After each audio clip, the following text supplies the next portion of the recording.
I keep my goals to myself, cause whenever I share it with folks, they get a look upon their face and their memory floats to a time where their goals and the stars ain't... What's good?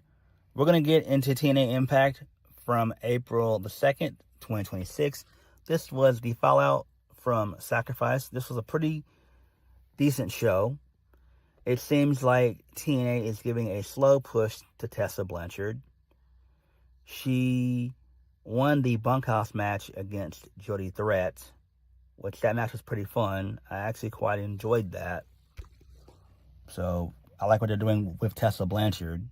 It seems like they are slowly but surely getting her on the right track, which is fine.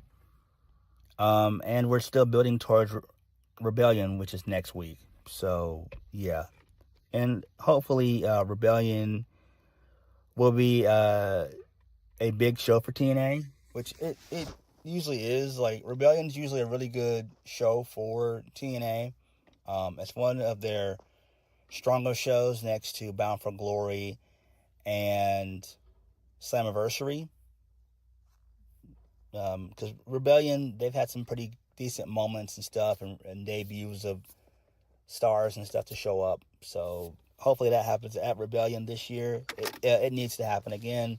My problem with TNA is their talent. Not all their talent, but they need some talent. Trust and believe. They need some talent, like nobody's business. But it's like I've said for NXT. I'm going to say the same thing here for TNA. Both promotions are in a rebuilding stage. So we're also going to talk about the ratings as well. But before we get into the ratings, Dani Luna is no longer with TNA. She requested her release after she took the pin in the triple threat involving Arianna Grace and Xia Li. So that's fine. I get it. It's understandable. I could see her either trying to go to AEW, but if I was Dani Luna, I would honestly go to NXT. NXT is going to have their biggest show of the year, Stand and Deliver. So she could show up on there, or she could show up on the Tuesday after Stand and Deliver. Post Stand and Deliver. Reason being is because there's going to be some spots open. We know that there's going to be main roster call-ups and there's going to be releases. So if I was Dani Luna, I would definitely just go to NXT. I really would. If she wants to shine and prove herself and everything else, I would go to NXT. There's no point going to AEW. AEW and do what? And be part of a faction? No. Dani Luna doesn't need that. Dani Luna is great. She needs to go somewhere where she can be appreciated and get a chance to show what she can do. And I think the perfect destination for her would be NXT. Yes, she was in WWE years ago, back in NXT UK, but still. I'm pretty sure Shawn Michaels would welcome her back with open arms. And hopefully that does happen. All right, let's go ahead and get into the ratings. So the ratings for last week's show, which was March the 26th, that drew 256K viewers, which is good. In the 18 to 49 demo, that drew a 0.05, which is great. So again, TNA still continues to do quite well on AMC. AMC has been a godsend for TNA. And they continue to do well week after week. Even if some of the shows are bad or weak, they still do pretty well. Way better than they did on Access. Because those ratings and shows were awful. And again, TNA is in a rebuilding stage. So, yeah, there's that. All right, let's go ahead and get into the show. So, we kick the show off with Mike Santana. He gets a good reaction, as per usual. So, he gets on the mic and he puts over Steve Maclin. talked about how him and Macklin went to war at Sacrifice. And Mike Santana said that Steve Macklin was one of the most toughest sons of bitches in wrestling today. But he said that he dropped Steve Macklin. He talked about how his pops always told him to keep his word. Mike Santana said that he promised to leave Sacrifice as world champion, and he kept that word. Mike Santana said that Eddie Edwards tried to catch him slipping, but TNA made things official, and it's going to be Mike Santana versus Eddie Edwards for the TNA World Heavyweight Championship. Oh my God. No. So then the System, they show up. So Eddie said that he pinned Mike Santana last week, which was awful. That was a bad booking decision on the part of TNA.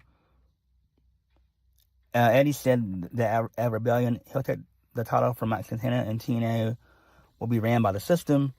Mike Santana said that Eddie Edwards doesn't believe his own damn words, because if he believed he could take Mike Santana, he'd step in the ring right now.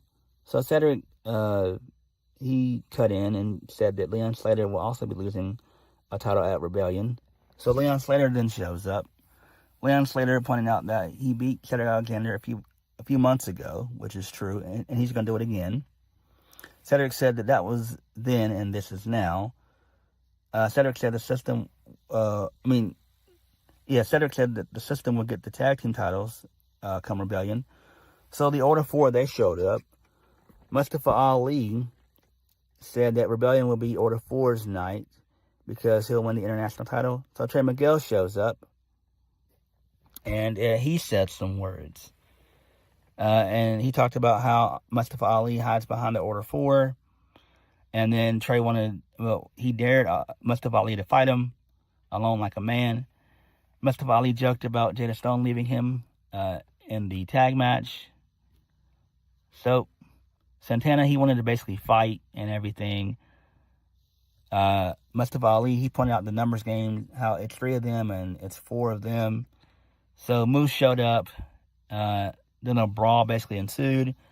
Santino Marella, he showed up and he made an 8-man tag. So this is typical WWE stuff. It is what it is at this point. Who really cares? It's fine. It's a bunch of baby faces and heels wanting to fight each other. So this leads us to the first match of the night. The System and the Order 4, they defeat Mike Santana, Leon Slater, Moose, and Trey Miguel. So Mustafa Ali, Agent Zero, Cedric Alexander, and Eddie Edwards, they got the win. Eddie pinned Mike Santana because Mike Santana wasn't paying attention, because Cedric did a blind tag to Eddie, and then, Eddie hit the Boston Knee Party for a 1, 2, 3. It is what it is. I'm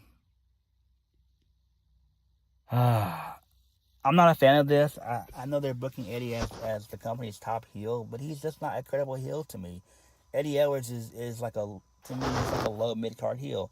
I know, he's been in TNA forever. He's a veteran, but I'm tired of Eddie Edwards, right? Like, Steve Macklin's a better heel than Eddie, in my opinion. Like, it would really have, if Steve Macklin didn't get injured, it really would have been Steve Macklin and Mike Santana, probably part 2 at Rebellion. We could have done Eddie and Mike Santana on television. Like, you really mean to tell me that this bullshit's gonna be the main event, Mike Santana versus Eddie Edwards? Are you kidding me? For the world title? Come on, man, what a joke. But it is what it is. Whatever. Moving on. So Daria Rae showed up. She barged into Santino Marella's office, and she berated him for continuing to book impromptu matches. Daria also wondered if he was trying to find out who attacked Nick Nemeth at Sacrifice. I forgot that even happened. I really did. I forgot that even happened. So Santino Marella said that Daria was late for work. Daria told Santino Marella to shut up. She's talking because she was at a board meeting. Daria said that at the meeting, they discussed the winner of this week's main event will defend the Knockouts title at Rebellion against Xia Li. So, and then Daria told Santino to get out of her office. Okay, this is fine. Again, when are we going to get a payoff between Daria and Santino? We got to get this storyline, moving. Like, again, Daria is only there for 6 months. So she's there just until Summerversary. And we don't even know if she's going to even stay that long. But I mean, she's there for 6 months. So we gotta get this thing going. So hopefully things can pick up for this storyline between Santino Marella and Daria Rae, aka Sonya Deville. All right, moving on. This leads us into Ricky Sosa. So we got a replay of that. So this happened at Sacrifice. So Sosa was in the back celebrating, having being signed with TNA. Eric Young, sorry ass, showed up. He got into Ricky's face and informed him that he's the gatekeeper of TNA. And Eric Young told Sosa to watch his back. I don't give a fuck about Eric Young. I really don't. Again, this is the problem with TNA. Get rid of Eric Young, Frankie Kazarian, Eddie Edwards, Moose, Brian Myers, the same old bunch of people I keep naming every single week. Get rid of those guys, make those guys producers, move on. You need fresh new talent. Moving on, this leads us into the Hardies. They showed up. Got a good reaction as per usual. So Matt Hardy said they assumed that the Righteous would betray them at Sacrifice. Matt Hardy said that they would have been, they could have been a great team while also making money and magic. So Matt Hardy began to become broken. He went into broken Matt about how Dutch kept on smashing his head into the wall over and over again. Matt said the Hardys will be laid out. Jeff said that the Righteous didn't make a sacrifice. They made a mistake by hiding behind lies and fake smiles. Jeff Hardy said he thought he had brotherly love with Vincent by painting his face. Matt said they need to talk about apocalyptic consequences. Vincent and Dutch showed up. The Righteous said that they were a great team because they attacked the Hardys. Dutch said that love isn't gentle. Dutch talked about how Matt Hardy's stronger than death. Dutch said the Hardys aren't sacrifices but offerings, which is the same thing. It's the same thing. Vincent said that he sees the old Matt trying to survive something greater.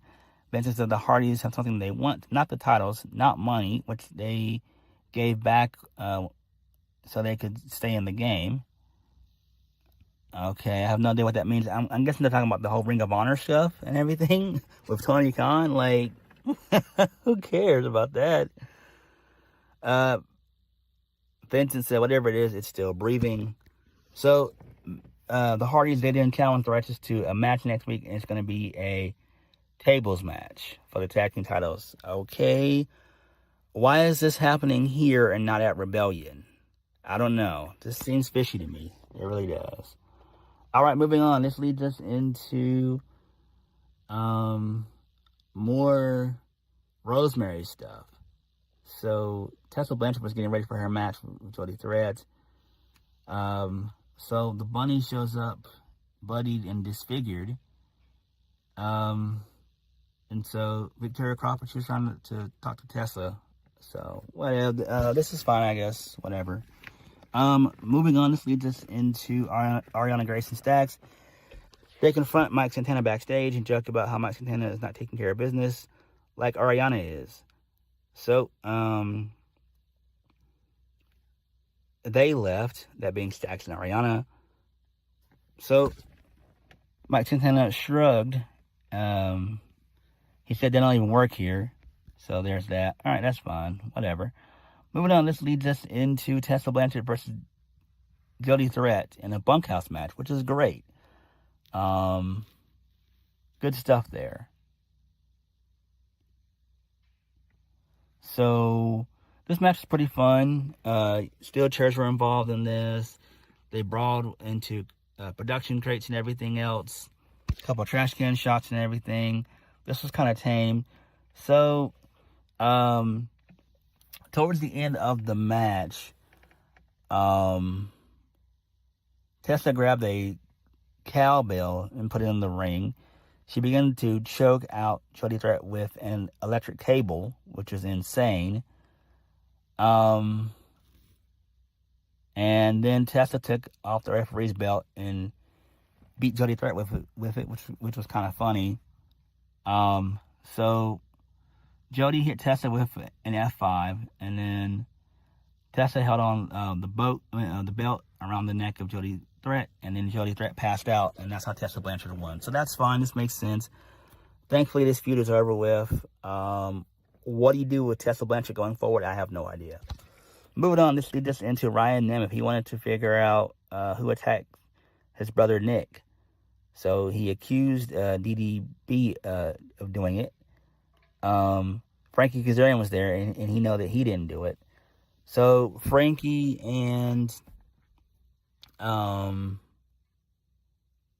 Nemeth, that made fun of BDE. They called him an STD, which is hilarious. And then Elijah showed up, so, you know, there's that. Whatever. I guess it's going to be a match next week. Whatever. I don't care about this Frankie Kazarian and Elijah feud. It's just not interesting. Why? Because Frankie Kazarian is boring. He really is. Moving on, this leads us into AJ Francis versus Diener, a.k.a. the Hometown Man. I don't care about this. AJ Francis gets the win via the down payment. Don't care. So post-match, he gets on the mic, made fun of the crowd as per usual. He told the production crew to air the footage of who laid out Nick Nemeth, and he revealed that it was him that did it. And he said the reason why he did it was after he made his TNA debut against Joe Hendry, he said that he's been beating all their fan favorites since then. Okay. AJ Francis said Nick likes to call himself the show stealer, but he keeps on stealing opportunity after opportunity after opportunity from AJ Francis. It doesn't matter who. And then he mentioned a bunch of his past opponents, and then that was it. So it is what it is. And then he said that he never wanted to play for the New Orleans Saints when he was playing football. Okay, I mean, this is fine. I mean, do I care about this, though? Why are we turning Nick Nemeth into a babyface? This makes no sense. This is dumb as shit. This is dumbass booking right here. This makes no sense. Literally, Nick Nemeth turned heel not too long ago. Maybe about a good, 4 or 5 months. And now you're going to try to turn him babyface? Not a good look, man. Not a good look. Right? He was just trying to go after Mike Santana. So, I don't know what they're doing here. It makes no sense. So, whatever. Ryan Nemeth showed up, and he didn't even do anything to AJ Francis. AJ Francis just made fun of Ryan Nemeth and everything, and that was it. And he challenged Ryan Nemeth to a match at Rebellion. I don't give a fuck about this. Moving on, this leads us into Xia Li and Xia Brookside. So Robbie Brookside, Xia Brookside's father, Pops, he wishes his daughter good luck. That was nice of him, so cool. This leads us into the main event of the evening. Arianna Grace defeats Xia Brookside. Stax gets involved, basically. So there's that. It is what it is. Who really cares? Xia Li got involved. She beat up Stax, which I didn't like. She gave him a spear through the ring ropes, which was kind of cool. Stax sold it pretty well. So, there's that. But it is what it is. Arianna wins via a code breaker. I mean, no. she wins via a TKO and adding a knee to it, to the 1, 2, 3. It was really cool. So nice little finish there. That should be her finisher. So yeah. Again, I don't expect for Arianna to hold the title too much longer. I really don't. All right, moving on. This leads us into the closing segment of the show, which was Mike Santana and Eddie Edwards. So, Mike Santana showed up to make the save for Xia Brookside and to protect her, because Stacks was going to put his hands on Xia Brookside. So Mike Santana beat up Stacks. He hit the spin the block. Eddie Edwards showed up. He was on the show again for a third time. Well, no, a second time. He was in the crowd. He got a mic. Eddie talked about how Mike Santana lets everyone get under his skin. Eddie pointed out that he pinned Mike Santana not once but twice, and how Mike Santana must have a bruised ego. So Mike Santana told Eddie Edwards to say it to his face like a man. Eddie said no, and he already beat Mike Santana tonight. And Eddie said he's going to beat Mike Santana a third time at Rebellion and become a 3-time World Heavyweight TNA World Heavyweight Champion. Eddie Edwards said that Mike Santana will be known as a man who couldn't hold his emotions together. Mike Santana said that he'll stomp Eddie Edwards' face out with his size 12 boots. And then Mike Santana hyped up the title match, and then that was the show. So this is fine, I guess. Whatever, man. I don't care about Eddie Edwards, man. I really don't. Again, TNA really doesn't have a main event scene that I'm really enamored with right now. I'm not really too excited because their main event scene is so weak. I mean, Mike Santana is great, but he has no real dance partners, right? So, I don't know. Again, I think what they're going to end up doing with Leon Slater is he'll probably end up losing the X Division title at Rebellion to Cedric Alexander, and they're going to position him to be the guy to beat Mike Santana, because I do expect for Mike Santana to go to NXT at some point this year or next year. So I'm hoping that they do Mike Santana and Leon Slater either at Slammiversary or at Bound for Glory, because those are their two biggest pay-per-views of the year. Bound for Glory is their WrestleMania, and Slammiversary is their version of SummerSlam. So yeah, but all in all, the show itself was okay for the most part. It could have been better, but it was all right. I really dug the Tessa Blanchard, Jody Threat Bunkhouse match. That was pretty fun. Everything else on the show was all right. But what did you guys think? Let me know. Like, comment, subscribe. Peace.